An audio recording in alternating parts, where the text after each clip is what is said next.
I chose to write my intercultural speech about drag queens for two reasons. First of all, I grew up watching the TV show RuPaul's Drag Race with my mom when I was in high school. And second, a lot of people don't understand drag culture or its history, or herstory, as RuPaul would say. This is especially true in conservative areas such as Utah and among religious groups such as the LDS Church. Having grown up in Hawaii, outside of the church and among many different cultures, my parents being Filipino, I did not grow up as sheltered as many of the people that I have met here in Utah.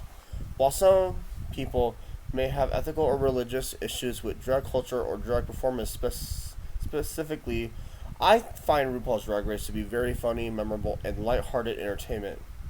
While I already knew a lot about the current events of drag culture, I didn't know anything about its history. So here's what I learned. The origins of drag have been debated, with some pointing at Greek theater, some highlighting male actors performing female roles in William Shakespeare's play, and many historians focusing on the drag balls in the 1860s in New York Harlem neighborhood. According to a CNN article written by Scotty Andrew titled "The U.S. has a rich drag history. Here why the art form will likely outlast attempts to restrict it." Black, queer, and trans residents donated dresses and wigs to perform in a safe, creative environment. And one of the first known people to call themselves a queen of drag was William Dorsey Swan, a formerly enslaved man. Swan in 1882 began hosting guests, many of them former slaves, for drag dances at his Washington, D.C. home. According to a CBS News Minnesota article titled "The History of Drag and How Drag Queens Got Pulled into Politics," the origin of the word drag includes possibilities such as being coined after someone noted the dress or petticoats that male actors were on stage would drag along the floor. Another cast as acronym, an unproven notation that notes in scripts would use drag to indicate the actors should dress as a girl.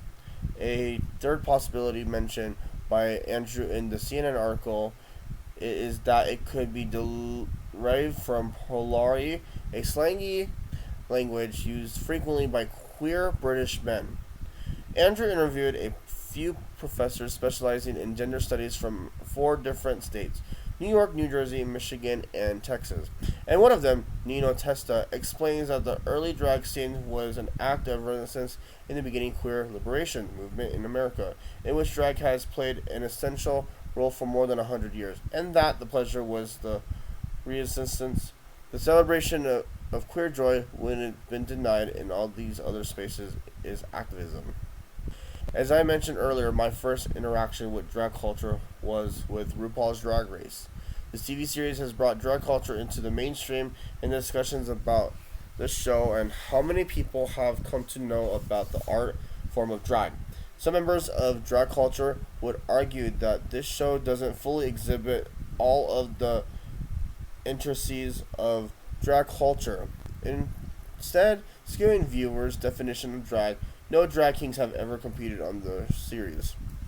Professor Nino Testa noted, and the judge have long imposed somewhat traditional beauty standards upon contestants.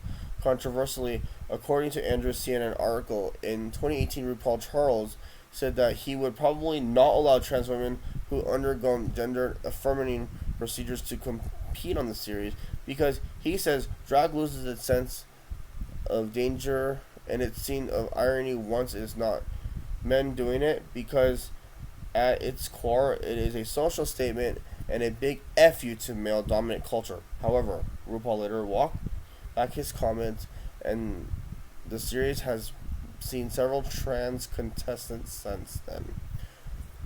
Mirroring these statements, Andrews cites Esther Newton, author of the 1979 book Mother Camp, about Midwestern drag queens. She states that in the 1960s and 70s, even within the LGBTQ community, trans women who perform in drag were often ostracized, particularly among some cisgender gay drag queens. Some trans drag queens who received hormone injections were strongly deplored by stage impersonators who said that the whole point of female impersonation depends on maleness. These sentiments support the definition of drag queen Wikipedia, which states that a drag queen is a person, usually male, who uses drag clothing and makeup to imitate the often exaggerate female gender significers and gender roles for entertainment purposes. Historically, drag queens have usually been gay men and have been a part of gay culture. Other current issues mentioned in the CBS News Minnesota article include recent political opposition to drag, specifically targeting drag story hours events tailored for kids and protests against drag events featuring child performance and age appropriate activities. According to Andrew's CNN article, the wording in some of the proposed bills in the U.S. have even caused LGBTQ plus advocates to fear how they might affect trans people who are not performers. And police interpret the law to apply to trans people wearing gender affirming dress in public. They could potentially criminalize trans people's very existence. June is the National Pride Month in the United States, and many organizations sponsor events during this month. The LA Pride Festival and Parade is one of the biggest parade events in the world.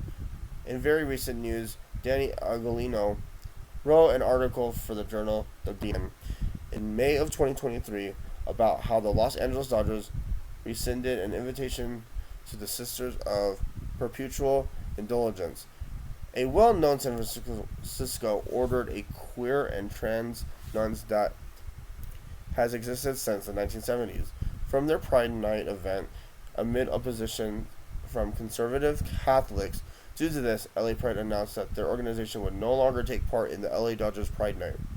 This situation highlights some of the communication errors between private groups and the drag community, and by extension the LGBTQ community, by backing down to pressure from the groups with negative views of that specific drag community. The Los Angeles Dodgers alienated that groups and lost support of the entire population that the event was aimed at. Our main takeaway from this analysis of drag culture is to avoid stereotypes and to evaluate the culture of any group individually as opposed to accepting the impersonations projected by the most predominant representations of that culture. Drag culture is diverse, with as many types of participants and reasons for participating as in any established activity. The Wikipedia article on drag queens explains that people do drag for a reason, ranging from self-expression to mainstream performance. Drag shows frequently include lip syncing, live singing, and dancing. They typically occur at LGBT pride parades, drag pageants, carnivals, and nightclubs. Drag queens vary by type, culture, and dedication, from professionals who star in films and spend a lot of their time in drag personas to people who do drag only occasion with enough information about drag culture. Just as with any other culture, most people with an open mind, willing to set aside their biases and assumptions, can look at the members of that culture as regular, sympathetic human beings with a pride in their identity.